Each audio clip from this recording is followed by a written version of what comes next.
بسم الله والصلاة والسلام على رسول الله. أسأل الله بمنه وكرمه وجوده، أسأل الله جل في علاه أن يسعدكم سعادة لا شقاء بعدها. أخواني الغالين، لو نبي نبني بيت في هذه الدنيا، بيت العمر، ماذا نفعل؟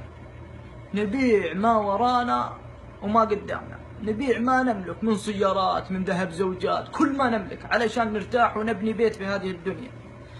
إيش رأيك يا حبيبي الغالي ترتاح تبني بيت في جنات عرضها السماوات والأرض؟ والله ما تأخذ عليك يا أخي الغالي 5 دقائق. قال النبي صلى الله عليه وسلم: من قال قل هو الله أحد الله الصمد لم يلد ولم يولد ولم يكن له كفوا أحد، من قالها في اليوم 10 مرات بني له بيتا في الجنة. الله أكبر يا حبيبي الغالي. قل هو الله أحد، قولها الآن يا من تسمعني الآن، تقولها 10 مرات يبنى لك بيتا في الجنة. فما بالك تبني بيتا لك في الجنة وتحب لأخوك كما تحب لنفسك، وتخليهم يبنون لهم بيوتهم في الجنة، وتعاون على البر والتقوى. والله يا أخي الغالي إنها ما تأخذ عليك 5 دقائق. اقهر الشيطان وارض الرحمن وكررها الآن.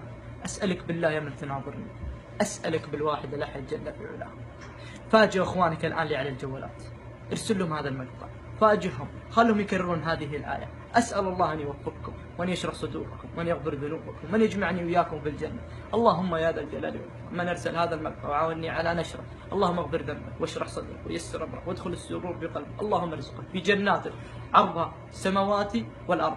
حبيب الغالي، اقهر الشيطان وارسل المقطع لإخوانك لكي ترضي الرحمن. وكما عودتكم في مقاطعي إني أطيبكم لأنكم أهل الطيب، هذا طيب لك وطيب للي أرسلت له المقطع. السلام عليكم.